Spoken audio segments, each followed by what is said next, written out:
Many shoppers now watching their backs more after a pretty wild day here. Now, it all happened as a driver backed out of her driveway here. She lost control. You see skid marks here on the ground. And now we know, according to police, one driver is dead after a two-car crash here. A source gave me these documents detailing what they're calling issues here at the jail. You may can see beyond those trees there, homicide investigators now standing around what appears to be a grave. The shooting all happened in this Dixie Queen parking lot in the past hour. A large tree, if you see over here, came crashing through the home here. Police say it all happened here at this barber shop last Monday. You see a sign here on the door reading closed. So either we're going to split up or we're going to stay together. But you don't really know where you're going right now. We're in unity right now. We just heard one loud boom again, so we're still working to find out more. Here's the scene. We've learned the cause of fire is a faulty cord here. Those men walked inside the store and stole several mobile devices. Check out his two-page rap sheet. He's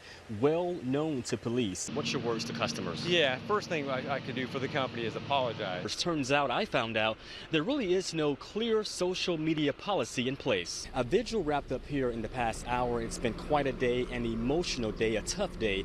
After 9 people were killed, 6 were children. A circle of family and friends. You pray for me. They prayed, held candles, and grieved. We'll come together, Father. An emotional gathering at the place where 9 people were killed when this South Memphis home caught fire early Monday morning. 6 of them were children. Investigators say a faulty cord to an AC unit sparked the blaze in the living room. I'm at a loss for words. I feel like it's an out-of-body experience right now. We watched all day as family and friends brought teddy bears and balloons here, all as a Memphis Fire t-shirt hangs on the front door. It's terrible. It's a harsh feeling. We also saw family outside Le Bonheur Children's Hospital praying that 8-year-old Cameron would make it. The family told me for hours the young football star was on life support and fighting for his life. Ernest Jett is the child's grandfather. We all in prayer. Like I said, God is in his hand. Meantime, Chandra Hampton lives next door and saw how the burglar bars and security door made it harder to save this family. She told me she already has made some changes at her home in case of an emergency.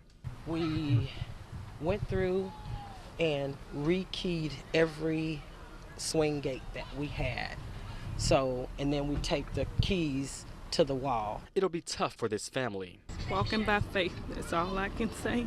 And they're praying for peace and understanding. So I believe it's in the good Lord's hand, and he will make a way.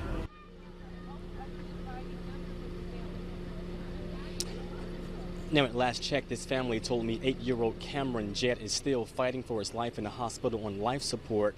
Just such a sad, sad story. Of course, we'll keep you all posted on his condition. For now, we're live in South Memphis. Jerry Askin, WMC Action News 5. The biggest issue points directly to understaffing, and I asked jail leaders how they're working to fix the issue.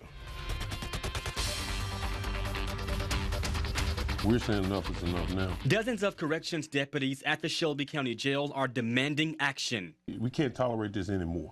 You know, we got to do something right now. Keith Johnson represents corrections deputies in a workers' union.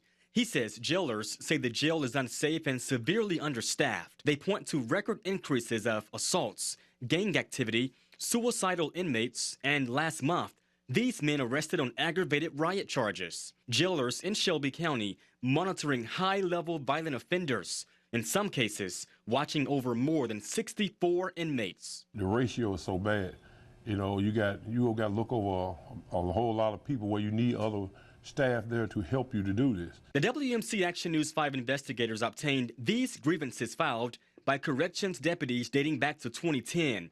According to documents, on several occasions, corrections deputies requested meetings to discuss possible solutions but got no response from jail leaders. One jailer wrote, quote, "Inmates are being physically abused, sexually harassed, and sexually abused," end quote. It brings tears to your eyes. But one jail supervisor did reply last year admitting, quote, "an oversight in scheduling." Safety is supposed to be first, but it seems like Chief Mortem don't care. Are you understaffed, yes or no? Oh, yeah. Chief Robert Moore says the jail staffing actually meets national and local jail standards for direct supervision. But I found out The American Correctional Association does not have any standards on staffing ratios. We are not understaffed to the point where we cannot operate this institution safely. And Chief Moore and jail leaders say they're open to future conversations to address understaffing. Many corrections deputies say they're taking their concerns to Congressman Steve Cohen. Well, Joe, as you know, reading for the first time what happened was pretty emotional and tough for the family of Darius Stewart. They're grieving and trying their best to move forward. A grieving father, Henry Williams, almost put to tears after trying to make it through an 800-page TBI investigative file detailing his son's last moments before he was shot dead by Memphis police officer Connor Schilling. And I just couldn't read the whole part because it was too horrifying how my son got killed, and reading about him getting shot and how he was taken down and couldn't breathe. Video here shows Stewart fighting with the officer. Stewart's family lawyers say in the TBI file, no one saw Stewart attacking the officer, and according to witnesses, Stewart was shot as he was running away. I am sick and tired of the victims being criminalized. It's not right.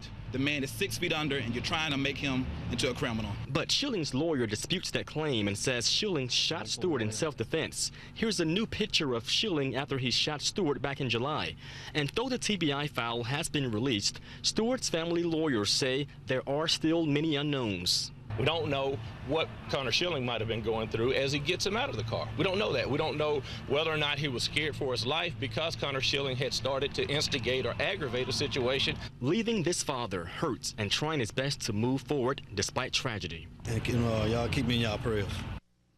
And 4 suspects are behind bars and facing charges after an attack streamed on Facebook Live. The victim is home now recovering after he was tortured for hours. An image so hard to see. 7 caskets side by side. Donald Trump is apologizing for some graphic comments he made over an open microphone more than 10 years ago. Friday's winter weather, many MATA buses had issues running regular routes. MATA now announcing it has resumed regular bus routes, thankfully, so all buses are running on schedule today. Beautiful day, good weather. Thank you all for beginning your day with us. We'll see you right here on WMC Action News 5 at 5 and 10 o'clock. Have a good day.